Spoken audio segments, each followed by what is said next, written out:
What I want to do first on this special broadcast, where we will get you the results of the India Today Access My India opinion poll for Uttar Pradesh, is to take you through the methodology that's been used. Remember, these were face-to-face interviews conducted in all 403 constituencies. That's the methodology Access follows. They have pollsters going to every single constituency. The total sample size is 22,231. This poll was conducted from the 5th of September to the 5th of October. There were roughly 50 respondents in every constituency of Uttar Pradesh. And over the next 1 hour, we will be doing a deep dive into these numbers. Very, very fascinating insights. What I want to start with, though, is taking a look at the numbers for the questions on surgical strikes. Remember, over the past 3 weeks, the predominant media discourse has been the impact of the surge and its possible fallout on the Uttar Pradesh battlefield. Now, I want to build in a caveat here. Part of our survey, in fact, a majority of the survey, was conducted before the surgical strikes happened towards the end of September. So what we did was send our pollsters back into all major regions of Uttar Pradesh. So they went to Western Uttar Pradesh, they went to Central Uttar Pradesh, they went to Eastern Uttar Pradesh, and also to Bundelkhand to do a separate, smaller sample on the impact of the surgical strikes. And the first 9 questions I will bring you the responses for will be around these surgical strike numbers. So let's take it first up. Question number 1. What is your take on the surgical strike? Do you approve? Here are the numbers. 90% of the respondents who were asked this question said they thought the surgical strikes were a very good idea. Only 3% said it wasn't enough. Let's come to question number 2. And this again is a question you've seen on the newsroom and elsewhere on the media for several days now. Should evidence of surgical strikes be made public? 76% of the respondents say yes. Remember, the government has said a big no, but 76%, 3/4 of the respondents say that the evidence of the surgical strikes should be made public. Only 20% say no. Question number 3, and this is the question the BJP is most interested in. Has Prime Minister Modi emerged as a strong leader after the surgical strikes? 91%, 9 out of 10 respondents say yes, Prime Minister Modi has emerged as a strong leader. Only 3% say no. Question number 4. Is surgical strike the best way to deal with Pakistan? 86% of the respondents say yes, 3% say no, 11 don't know, but 86%. So you've seen broadly in the first 4 questions I've put out, very, very strong favorable response for the BJP in battleground Uttar Pradesh. Question number 5. If you're saying no, then what should India do? If surgical strikes are not the answer, then what should India do? Here, 95% say they don't know. War is an option only for 2%. Talk to Pakistan, say 3%. Continue with the old policy, say 0%. The biggest takeaway there, 95% of the people, when asked if not through surgical strikes, what should India do? They say, we don't know. Interesting. Very interesting. Shows the level of confusion amongst people as well, and the bewilderment when it comes to dealing with Pakistan. Let's come to the next question. Is India heading towards war with Pakistan? What do the voters of Uttar Pradesh feel? 72% of the voters say yes. They believe India is heading for war with Pakistan. 18% say no. Again, very scary from a global investor's perspective, from a stock market perspective, from a long-term India story perspective. 18% saying no, 72% saying they believe India is heading for war with Pakistan. Are you scared of war? Our pollsters then asked our respondents. 71% of the respondents said no, we are not scared of war with Pakistan. 21% said yes, they were scared of war with Pakistan. More than 2/3 of the respondents saying they were not scared of war with Pakistan. So those were some of the questions that we asked. I want to now look at the next question. Will a strong anti-Pak policy help in the resolution of the Kashmir issue? 59% said yes, a muscular, macho, anti-Pak policy will help resolving the issue of Kashmir. 18% said no. have the surgical strikes helped the BJP? What do the voters of Uttar Pradesh feel? 67% say yes, the surgical strikes have helped BJP. 33% say no, the surgical strikes have not helped the BJP. I want to introduce now our guests who are joining us on the newsroom this evening. Remember, I've put out so far just part one of this big opinion poll conducted by Access My India for the India Today group.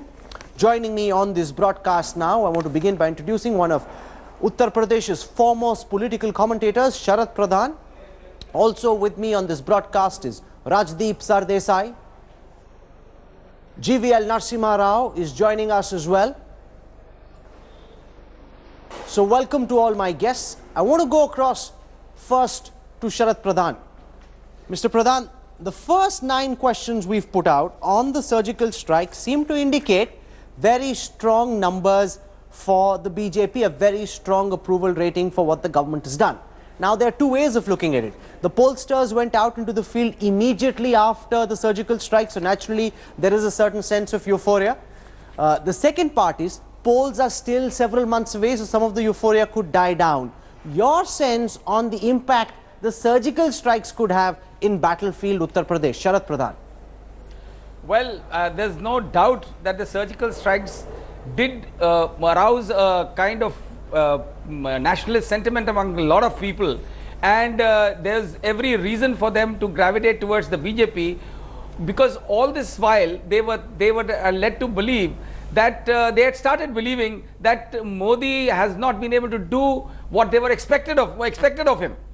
But when the surgical strikes took place and they saw that they were convinced with the results, they were not ready to disbelieve them. And they felt that this here was somebody who had really taken action against Pakistan, the kind of action that they all along been looking up to it. And this is definitely going to reflect on the elections if this kind of a status is maintained. You know, unless this is proved, these strikes are proved otherwise, which I don't see any reason. Sir Desai, there is every reason. If we see Manohar Parrikar becoming one of the big mascots for the BJP in Uttar Pradesh, the fact that Amit Shah in his press conference says, of course we will go to the people of Uttar Pradesh with what the Prime Minister has done in these surgical strikes, it's very clear. The BJP wants to leverage full political mileage out of these surgical strikes, and they say when the 1971 war happened, Indira Gandhi benefited. She became Durga Ma, Mother India for the country, and therefore if Indira Gandhi can benefit, so should the BJP. Clearly, surgical strikes one of the big bets for the BJP in these polls. Look, I think, is that for me, Rahul? That's right, Rajdeep. You know, my sense, Rahul, is that surgical strikes and the kind of the campaign, the event management, if I may call it, or the marketing of the surgical strikes that is now taking place has been astutely managed by the BJP so far, and therefore you are seeing the advantage. Mr. Modi is being seen as a muscular leader, as a tough, decisive leader as per our poll.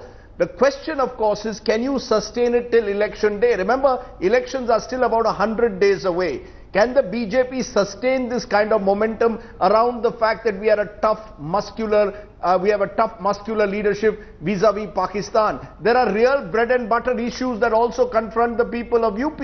The people of UP know that at the moment, some of their real issues are not connected to the surgical strikes. There is a question of rural indebtedness. There is a question of power infrastructure. There are other questions. There is the big question of jobs and employment. So somewhere can you replace Vikas with a more emotive nationalistic sloganeering, which is the BJP's USP. Now, as of now, the survey has taken place in the immediate aftermath of the surgical strikes. So there will be an advantage to the BJP. They do get momentum from it. But come closer to election day, local issues could start to dominate. And that's really the question at the moment. If local issues dominate, the BJP, which doesn't have a strong local leadership, which lacks perhaps MLAs or potential MLAs who have a strong base, could suffer as a result. Okay. So all the eggs cannot be put in the surgical strikes basket. Pradeep Gupta is a lead pollster. Benefit.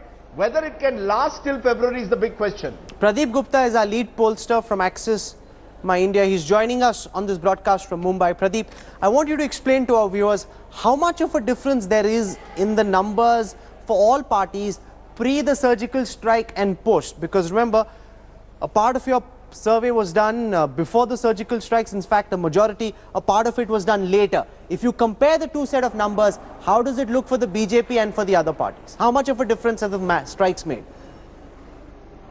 Rahul, let me put it this way. Surgical strike has happened on 27th of September night. And the most important thing in surgical strike is the evidence. And let me tell you, we are just 3 to 4 months away from the real polling dates.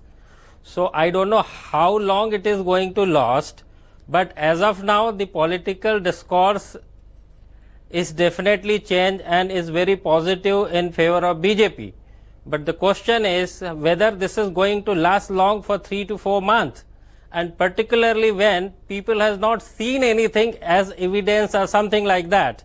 I mean, when we used to go and talk to people, how you feel about it, how you...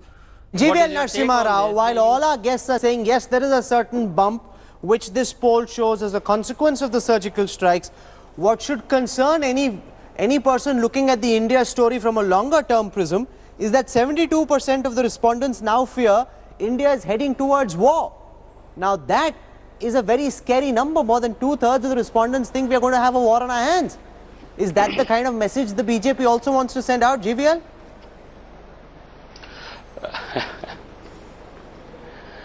Rahul, the government was extremely responsible.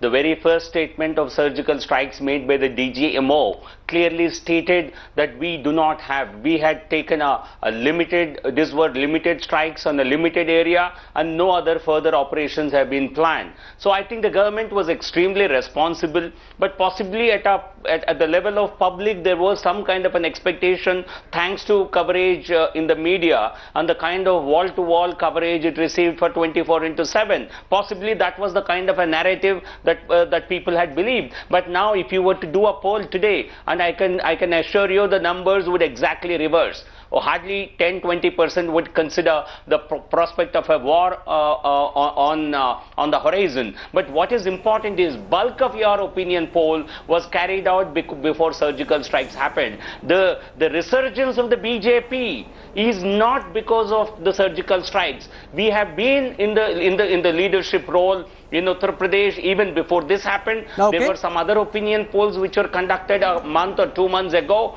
and even they showed the BJP in the lead. As far as the governance and development is concerned, I want to inform Rajdeep which political parties are we really in contention with. It is a failed Congress which has misgoverned for decades, and people still remember the scene of misgovernance. You have Samajwadi Party, which is actually a blot on governance and democracy. Okay, GVL, I must remind you, GVL, I must remind you, you are here in your capacity as a pollster. You are here in your capacity as a pollster, not so much as a neta. So let's sticking to dissecting the numbers. We'll call you for a political debate later, okay? I want to come to the next data point we are putting out. No, because I must be fair to other parties. Other parties are not represented on this particular show. You are here in your capacity as a pollster, GVL. Let's just be clear about that. On what basis will you vote? And this question, to my mind, has some very, very interesting insights. Because remember, the Ram Mandir has been a highly emotive issue in Uttar Pradesh elections, in the previous assembly elections. This time though, 0%. Yes, you heard that right. 0% of the respondents said that the Ram Mandir would be the issue on the basis of which they would vote.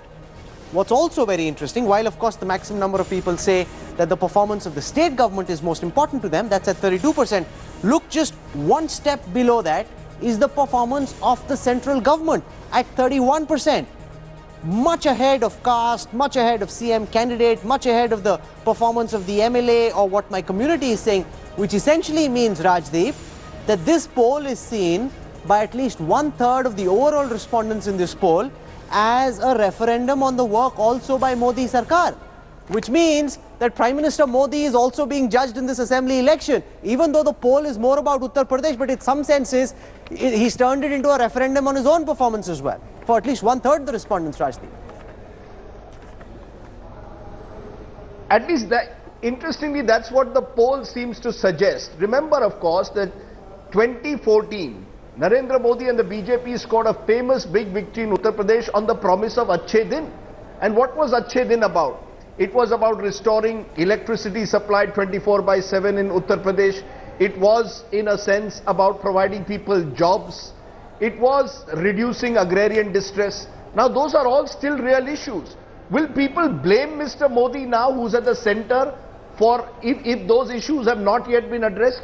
That's the big question mark. I think the challenge for the opposition to Mr. Modi, as per this poll, is how do we localize this election? If they localize this election, the BJP becomes vulnerable. If this election is to be fought on so-called national issues, like is Mr. Modi a muscular leader, is Mr. Modi a leader who is a doer, I think the BJP has the advantage. Remember, Rahul, the BJP is at the moment itself caught in a bit of a bind.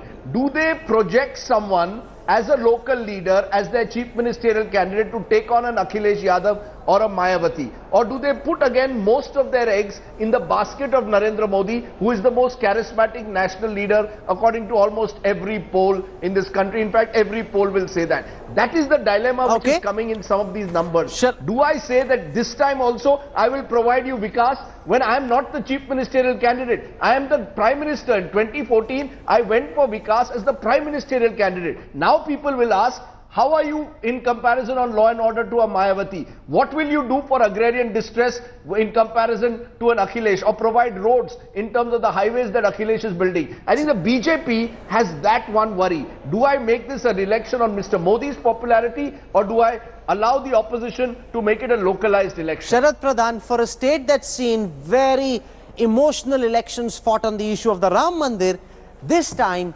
0% of the respondents said that the Ram Mandir is the issue that will determine whom they vote for, and 88% said it should instead be development. When they were asked what should the BJP focus on, 88% said development. A very clear message to all parties, especially the BJP, keep the focus on development.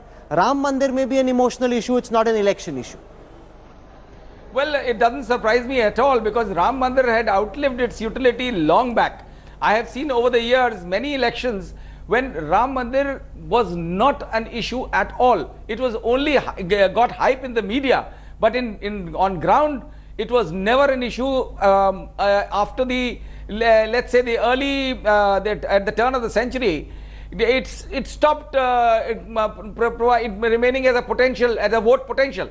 So, you know, with development, yes, and where development is concerned, I'm sure Akhilesh scores over everybody else, because he has actually showcased what he has done in these 4.5 years. The only problem with him is that his own family has killed his case. The infighting in the Samajwadi Party, the extent to which they have gone, has already left it as a divided house, on account of which there is a drift in the Muslim vote, and that is why you see Mayawati scoring over him, because the drift of the Muslim vote is bound to go towards that side. Okay, I want to now come to the next question. This is about, again, when people were Prime Minister's performance and what they thought of the Modi Sarkar. Remember, this is a poll about Uttar Pradesh, but interestingly, how the central government is performing also seems to matter a lot to the voters in Uttar Pradesh, and is determining how and whom they vote for. So when people were asked, has Prime Minister Modi fulfilled the many promises he made, 47% of the respondents said that very few of the promises have actually been kept. 20% said, yes, the Prime Minister has fulfilled the promises he made. So 47% saying very few promises have been kept. Then when people were asked to rate the performance of the Modi government, 20% said very good, 47% said it was good, 31% said it was bad, 4% said very bad. So taken together, good and very good is about 67% of the respondents. When it came to what issues the BJP should focus on, 88% said the focus should be development, 9% said the focus should be the performance of the Prime Minister, 3%, now remember this is the BJP's thing, the BJP's voters, 3% saying the Ram Mandir here, cow protection, only 1%. This is when asked what the BJP should focus on. GVL Narasimha Rao, the worrying thing there for the BJP is that 47% of the respondents overall think the Prime Minister has fulfilled very few of the promises he's made so far.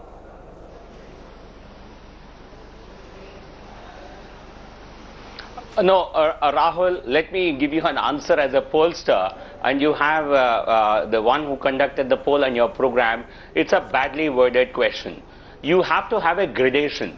I think you must combine 20% and 47% together.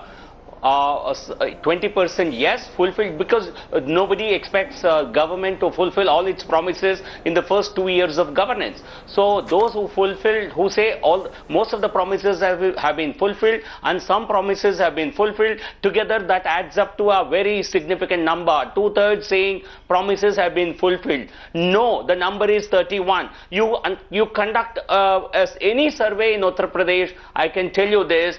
People have very strong political orientations. So any statistic where you get a number of more than 35, 40 for a positive rating. Yeah, this is interesting. You can really see that where the numbers are showing strong approval ratings for the Prime Minister. You seem to have no problem with the framing of the questions. When the numbers show question marks about certain aspects of the Prime Minister's work, there suddenly you don't like the way Access My India has framed the question. But that's okay. No, that's all. That's all right. I want to move on. Okay, you made your point. I think you can ask him this. Okay, you made your point. You made your point. I want to focus on not the drafting of the questionnaire so much. That conversation we can have offline, but about the substantive results. We've looked at the perception about the performance of the Modi Sarkar. Let's now deal with the performance of the Akhilesh government, and this is most crucial because remember, ultimately it is meant to be a referendum on the performance of the state government. Now, Access My India had 17 different parameters: Bijli, Sadak, Pani, employment opportunities, Manrega, and people were asked what did they think of the work that Akhilesh had done. So this is called the anti-incumbency index, and I'll get Pradeep to talk about it in a moment. People are asked, for example, were they happy with the government's performance on roads? Now, this is one of Akhilesh's big pitches. The Delhi-Lucknow highway, for example, which he hopes to have ready soon.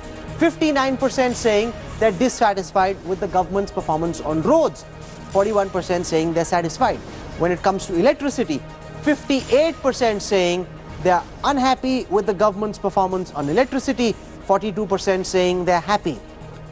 Health, 64% saying they're unhappy with the government's performance on health. 36% saying they're happy. Law and order, 67% saying they're unhappy with law and order. And law and order is one of the biggest issues in Uttar Pradesh. Employment, 82% of the respondents saying they're unhappy with what the Akhilesh government has done to generate employment. Net, as an average, the level of anti-incumbency is projected between 59% to 70%. Can you explain, Pradeep Gupta, first how this index of anti-incumbency works and why this is very significant in figuring out what voters think of the work that the government has done in the past 4.5 years? Yeah, let me tell you, we calculate this way. See, first is the basic amenities what public should have, which is road, electricity, drinking water, health and education, and law and order. So based on this, we see what is the satisfaction or dissatisfaction score in the state. And after that, as far as the development is concerned and social welfare scheme is concerned, there are so many schemes which is run by central, sometime and most of the time state government. And the delivery evaluation is done based on these social. That's interesting because Rajdeep, each time you speak to Akhilesh, he tells you that look at the work that I've done in development. Constituency batao, main kaam batata hu. And then he's rattling off a whole bunch of initiatives he claims his government has taken. All that means very little because ultimately people have to judge, and when they were asked, are you satisfied across 17 parameters, 59 to 70% of the respondents saying they are unhappy. That is virtually the death knell of the main plank Akhilesh wants to go to voters with. That's also partly because, Rahul, Akhilesh is both right and wrong. In the sense that there are certain parts of Uttar Pradesh where he has, for example, can justifiably claim some kind of development when you talk of an Agra-Lucknow expressway which is about to be launched, or in fact has been virtually which has been virtually green flagged today. And you could perhaps talk that in some parts of UP the power situation has improved. But remember, you're dealing with a state of 200 million people, of 20 crores, of large parts of Uttar Pradesh which remain in darkness, large parts of Uttar Pradesh which are still devoid of infrastructure, and none of these problems can be solved in 5 years. And the general feeling, Rahul, is that the first 3 years of Akhilesh Yadav's government were wasted years, where he was still trying to come to terms with administrating such a large state, with getting control of the party, the organization and the cabinet. As we've now seen with this fight in the Parivar, even that control is not complete, far from it. Now I think there are, as this poll is showing, clearly large parts of UP, Bundelkhand, deep parts of eastern Uttar Pradesh, this so-called development mantra has not reached.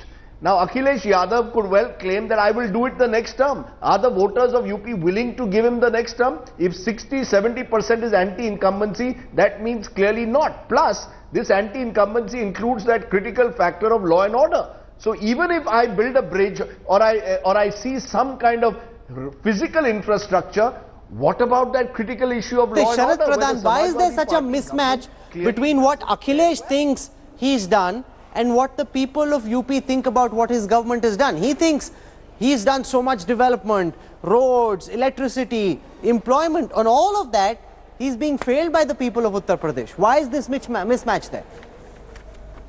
Well, yeah, that's for me. That's right, Sharad.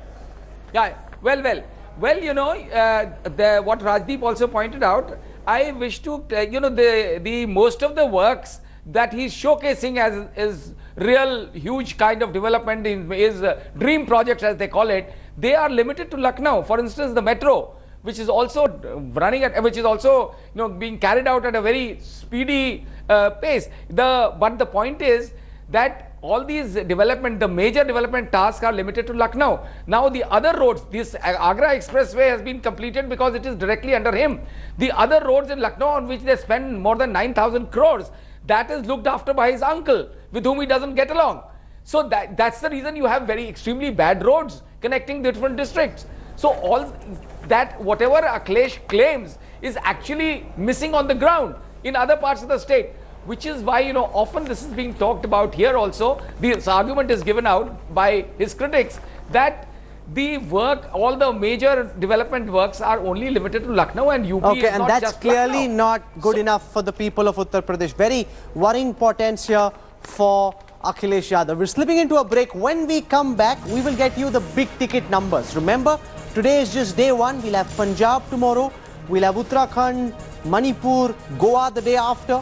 What we'll do on the other side of a quick break on the newsroom is bring you the big ticket numbers. If elections are held today, who will form the next government? Who's the most popular candidate to be chief minister? Find out answers to the most important questions of this opinion poll.